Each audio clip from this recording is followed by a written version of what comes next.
Good afternoon, everyone. আমি Biswanath Karmakar, draftsman civil instructor from government ITI ইনপুর running under PTP থেকে আজকে আমি আবার তোদের সামনে উপস্থিত হয়েছি।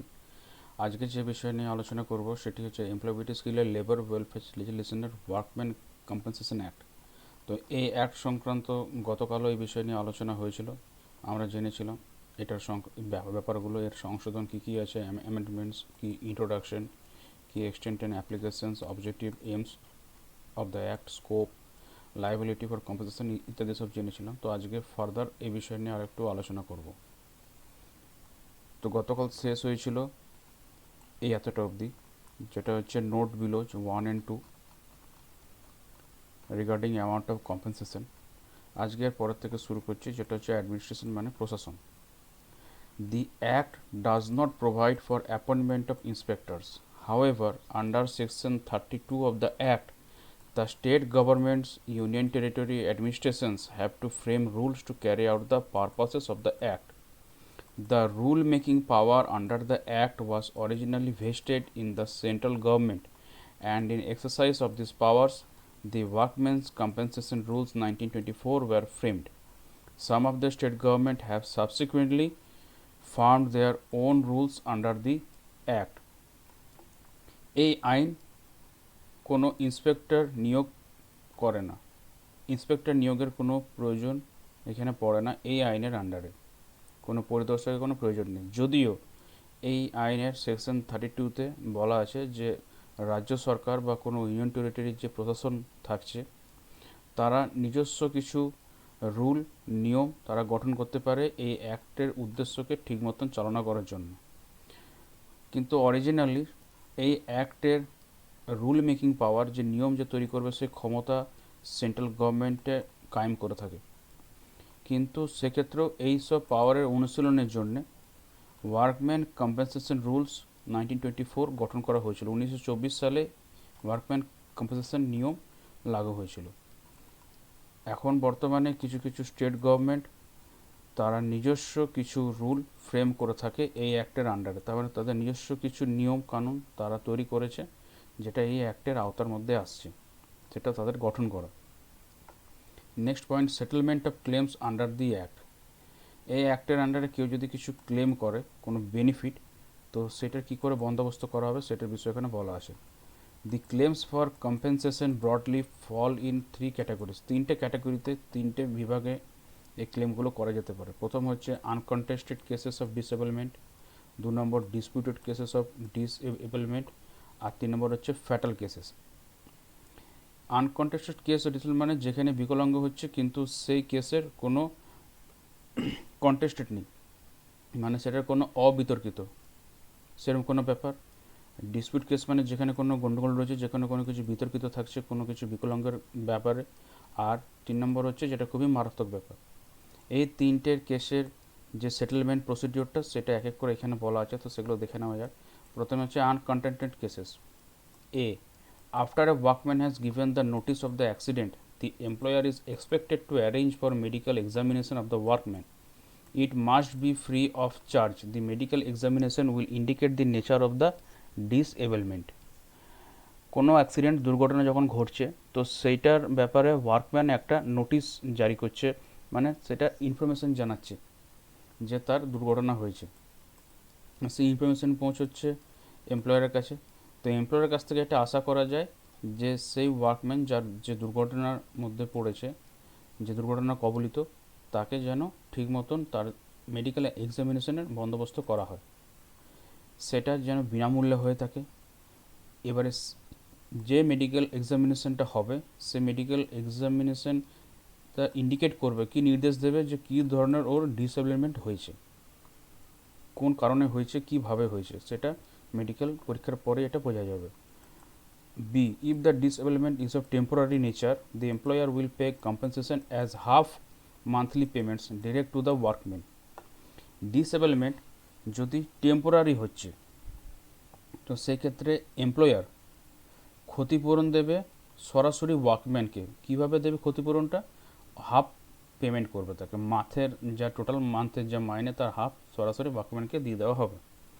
C, if the disablement is of permanent nature, compensation will be paid in lump sum by the employer to the workman if he is a male over 18 years of age. যদি বরাবরের জন্য যদি সে দিব্যাঙ্গ বা বিকলাঙ্গ হয়ে গেল, তার যদি কোনো আর কাজ করার ক্ষমতা থাকলো না, তো সেই ক্ষেত্রে ক্যালকুলেট করে দেখা হবে একটা লামসাম অ্যামাউন্ট ক্ষতিপূরণ এমপ্লয়ার দেবে ওয়ার্কম্যানকে, যদি পুরুষ হয়, যদি তার বয়স 18 বছরের বেশি থাকে। In case of women and minors, মহিলাদের ক্ষেত্রে এবং যারা 18 বছরের কম তাদের ক্ষেত্রে, the employer will deposit the amount of compensation with the commissioner for disbursement. এই ক্ষেত্রে এমপ্লয়ার সরাসরি তাদেরকে ক্ষতিপূরণ দিচ্ছে না, সেই ক্ষতিপূরণটা কমিশনারের থ্রু এটা ডিসবার্স করা হবে, তাদেরকে এটা প্রদান করা হবে। D. Where a workman has agreed to accept and has taken a smaller sum than the amount fixed by the Act, his right to bring the proceedings for the balance are protected. Workman যদি সম্মতি জানাচ্ছে, যদি সেটাকে গ্রহণ করছে, আর ছোট একটা অঙ্ক, ছোট ক্যাশ, স্মলার সাম বলতে এখানে কম ক্যাশের কথা বলা হয়েছে, কম অ্যামাউন্ট, যে অ্যামাউন্ট হয়তো অ্যাক্টের মধ্যে ফিক্স করা আছে সেই অ্যামাউন্ট সে যদি না পাচ্ছে, সেটাতে সে যদি সম্মতি জানাচ্ছে, তাহলে সেক্ষেত্রে কী হচ্ছে, his right to bring proceedings for the balance R protected. তখন এটা তার অধিকারকে খণ্ডন করছে। প্রথম কথা, সে পুরোটা পাচ্ছে না, কিন্তু তাতেও সে সম্মতি জানে, কিন্তু তা সত্ত্বেও তার যে অধিকার থাকছে যে এই জিনিসগুলোকে, এই ব্যালেন্সটাকে কীভাবে আরও প্রোটেকশন দেওয়া যাবে, সেটাই অ্যাক্টের থ্রু সে করতে পারবে। ভবিষ্যতে হয়তো সে সেটার জন্য আরও কিছু ক্লেম করতে পারে, কিন্তু এখানে প্রবলেম থেকে যে কোথায়, যে সে যদি একবার অ্যাকসেপ্ট করে নেয়, তার অধিকার আছে যে পুরোটা পাওয়ার, যেটা অ্যাক্টের মধ্যে ফিক্স করা আছে, কিন্তু তা সত্ত্বেও সে যদি স্মলার সাম পাচ্ছে, সে যদি সম্মতি জানায়, সেক্ষেত্রে ওর ব্যালেন্সটা কীভাবে প্রোটেক্টেড করা হয় ইন ফিউচার প্রসিডিংসে, সেটা তখন দেখা হয়।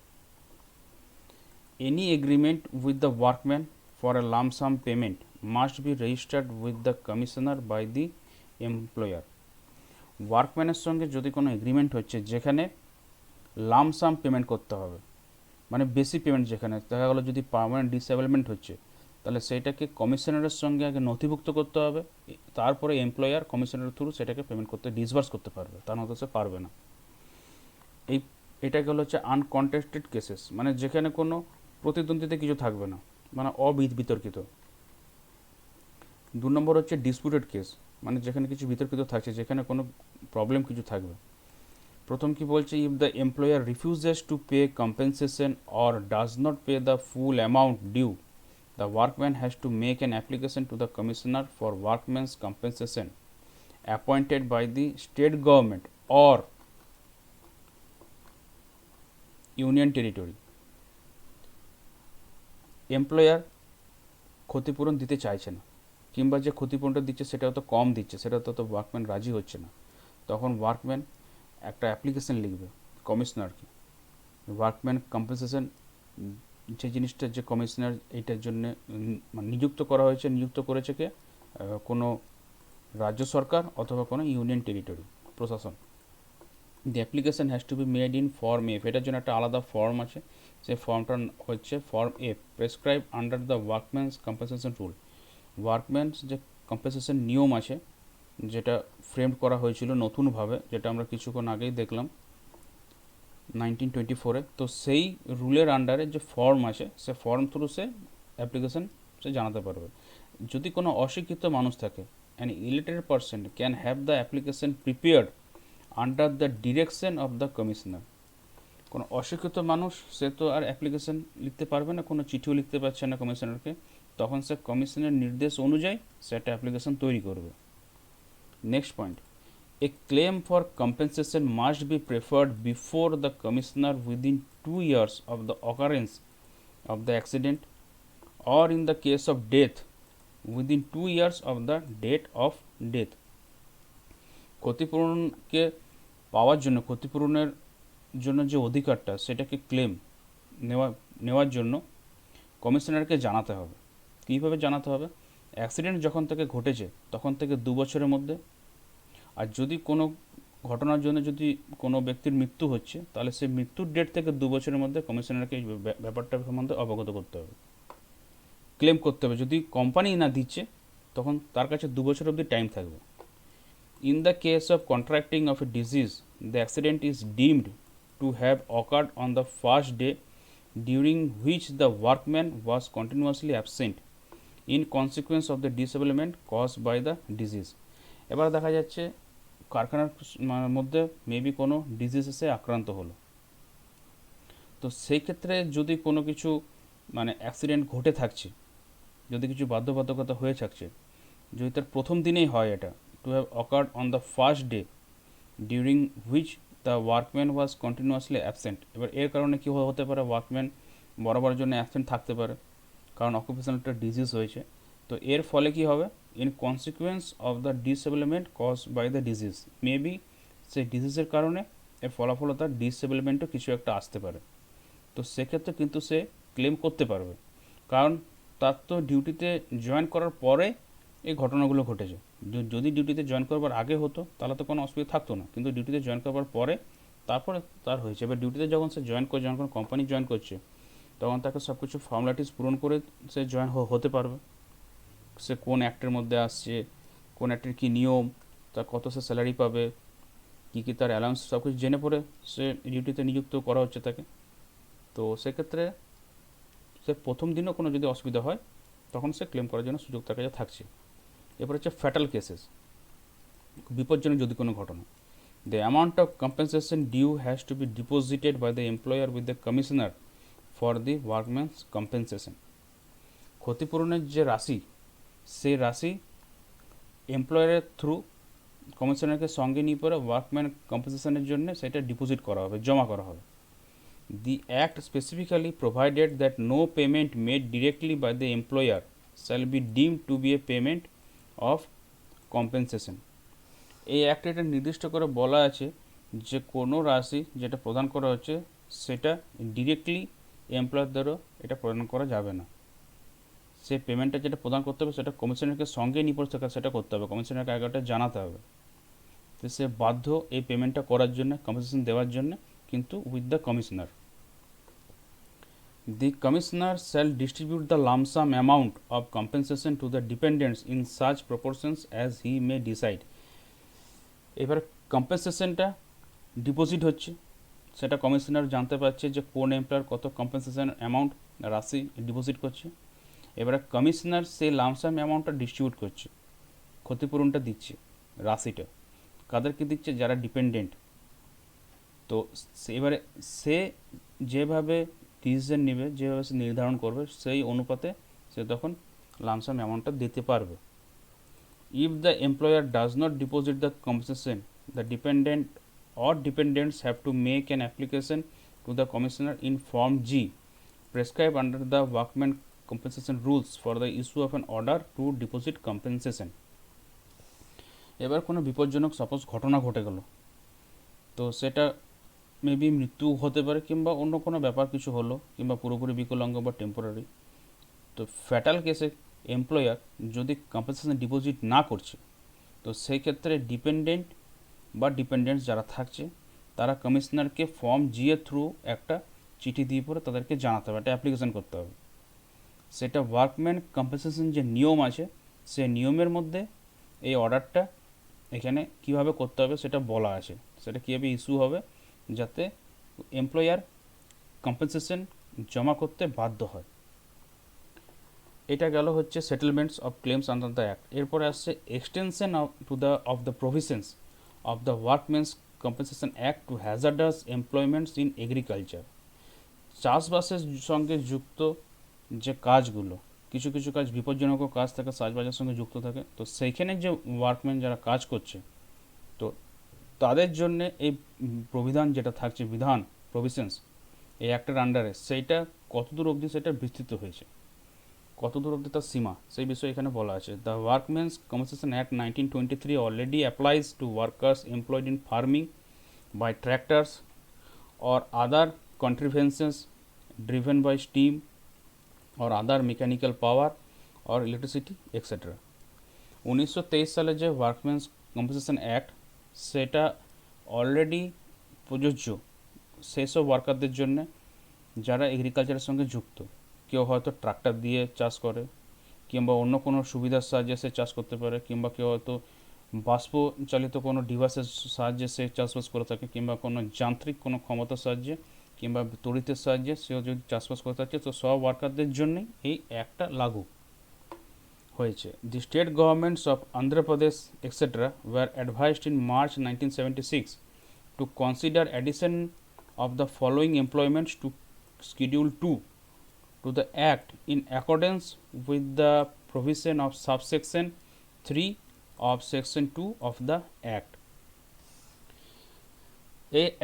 এই আইনের সেকশন 2 এর আন্ডারে যে মানে সাবসেকশন 3 আছে, সেখানে এই বিধানটা দেওয়া আছে যে কোনো স্টেট গভর্নমেন্ট, যেমন অন্ধ্রপ্রদেশের কোনো রাজ্যের গভর্নমেন্ট বা এক্সেট্রা আরও অনেক রাজ্যের সরকারকে এটা বলা হয়েছে, উপদেশ দেওয়া হয়েছে মার্চ 1976 সালে, যে অ্যাডিশন করতে হবে ওই শিডিউলের আন্ডারে নিচের যেসব এমপ্লয়মেন্টগুলো দেওয়া আছে সেইগুলোকে ওর মধ্যে মানে আরও যোগ করতে হবে, যাতে এই সুবিধাটা আরও বেশি ওয়ার্কম্যান নিতে পারে, সবাই যাতে ক্লেম করতে পারে যদি কোনো কিছু ঘটনা ঘটে থাকে। এবার কোন কোন এমপ্লয়মেন্টগুলো এর মধ্যে আরও অ্যাড করতে বলা হয়েছিল: employed in clearing of jungles or reclaiming land or ponds in which on any one day of the proceeding 12 months more than 25% have been employed. কোনো জায়গায় যদি জঙ্গল পরিষ্কার করার কাজ, কিংবা যেখানে হয়তো জমি বা কোনো পুকুর সেটা হয়তো সে পুনরায় ফেরত পেতে চাইছে তারা, তো সেসব ক্ষেত্রে, কিংবা দেখা যাচ্ছে যে যেখানে হয়তো জমির কাজ চলছে বা হয়তো পুকুর কাটার কাজ চলছে, তো সেসবের ক্ষেত্রে যারা যারা কাজের সঙ্গে যুক্ত তাদেরকেও এই ওয়ার্কম্যান কম্পেনসেশন অ্যাক্টের আন্ডারে নিয়ে আসা হচ্ছে। কি বলা হচ্ছে? Win which on any one day of the proceeding 12 months, মানে 12 মাসের মধ্যে যে কোনো যদি একটা দিন যেখানে দেখা যাচ্ছে মোর দ্যান 25% হ্যাভ বিন যেখানে এমপ্লয়েড থাকছে, সেসব ক্ষেত্রে এটা বলা থাকছে।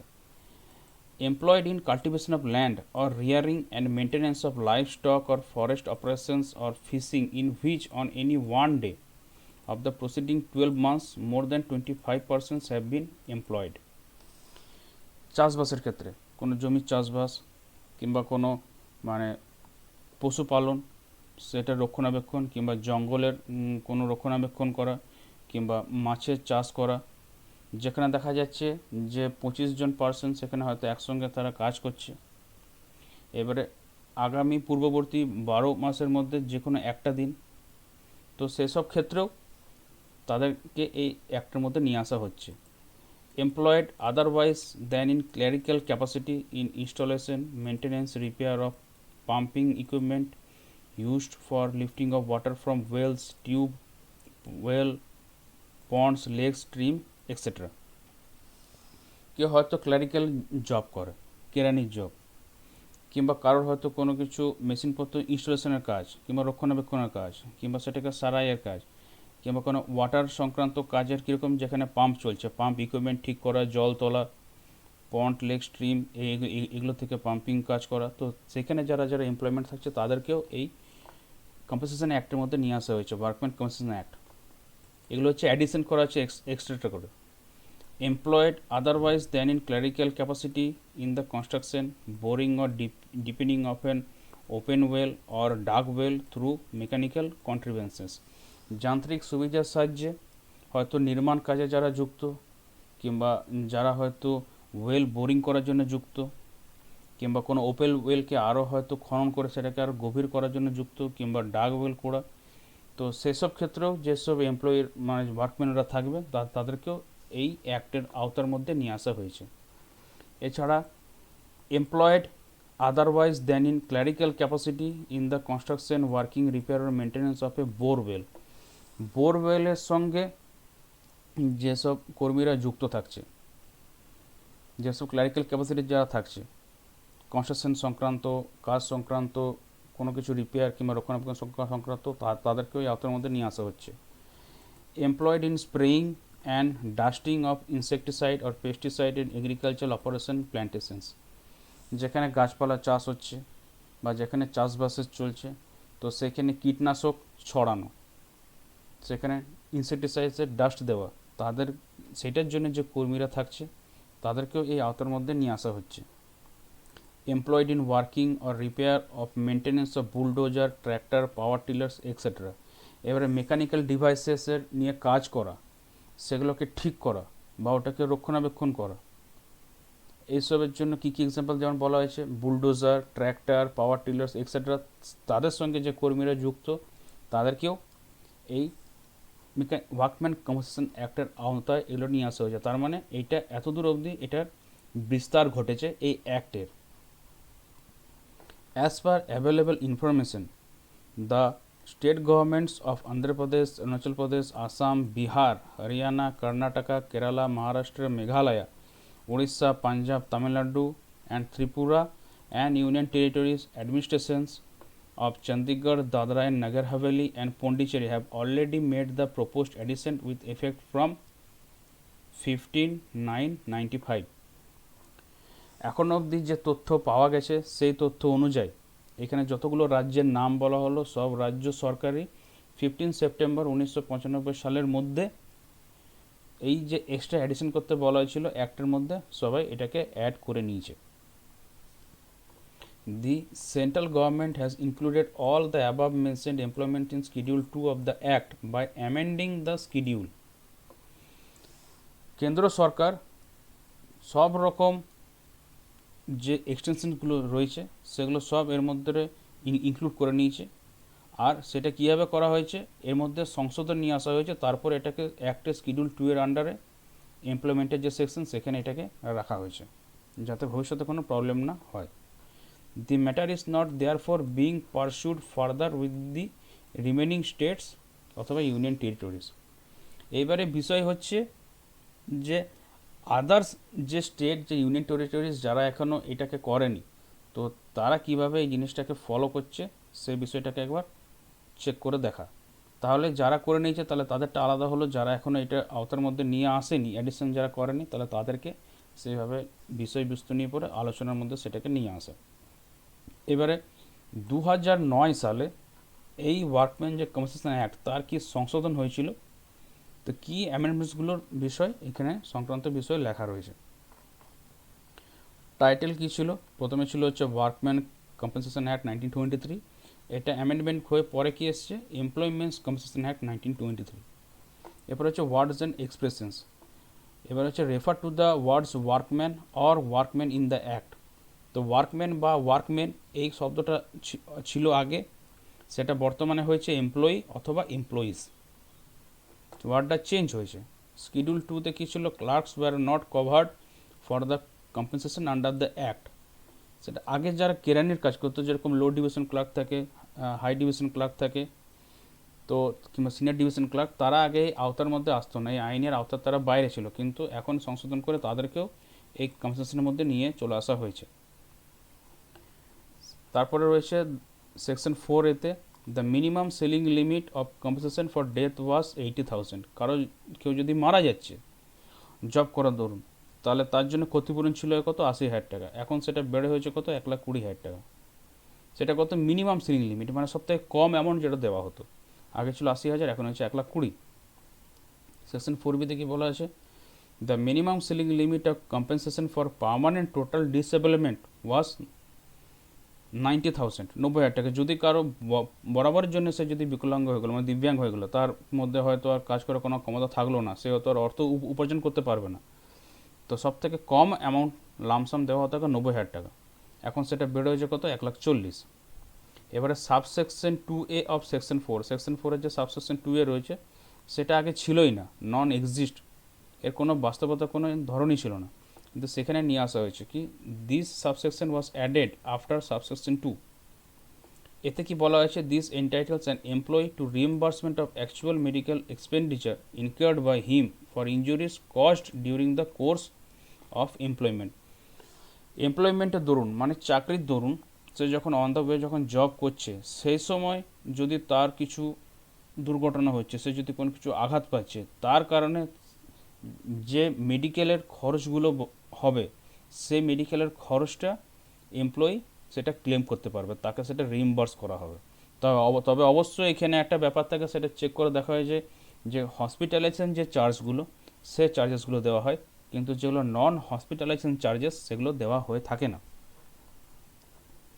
7 নম্বর বলছে explanation 2 two two clauses A and B of section 4 এখানে রয়েছে যে explanation 2 prescribes the maximum wage limit at ₹4,000 per month for the purpose of computing compensation for death and permanent ডিসেবলমেন্ট।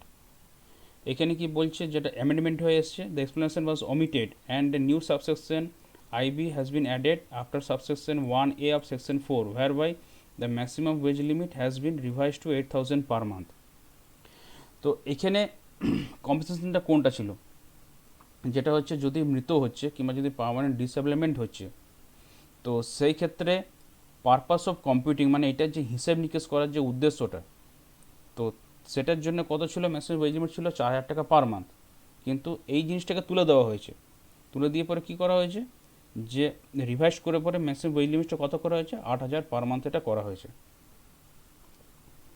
Subsection 4 of section 4 কি বলছে, the existing limit of funeral expense is 2,500। শ্রাদ্ধের জন্যে যে খরচটা দেওয়া হতো সেটা এক্সপেন্স কত ছিল, 2,500 টাকা, কিন্তু সেটাকে চেঞ্জ করে করা হয়েছে 5,000 টাকা। সেকশন 25 কী বলছে, নন এক্সিস্টেন্ট, এইটা কোনো বাস্তব রূপই ছিল না তখনকার সময়। এখানে নতুন সেকশন অ্যাড করা হয়েছে, যেখানে কি বলছে, new section has been added which fixes 3 months time limit for disposal of claims from the date of reference. 3 মাসের সময় থাকবে, 3 মাসের সময়ের মধ্যে তাকে ক্লেম করতে হবে, যে ডেট থেকে তার রেফারেন্স থাকবে সেই ডেটের মধ্যে, মানে যে ডেটের ওর কোনো অসুবিধা হচ্ছে, মানে হয়তো কোনো বিকলাঙ্গ ডিসেবলমেন্ট কেস হলো কিংবা কোনো মেডিকেল জনিত কোনো যদি কিছু ঘটনা ঘটলো, কিংবা মেডিকেলের জন্য হয়তো কোনো রিম্বার্স কেস কিংবা টেম্পোরারি কোনো ইনজুরি, তো সেটার জন্য তার কাছে 3 মাস সময় থাকবে সেই ক্লেমটাকে ডিসপোজ করার জন্য।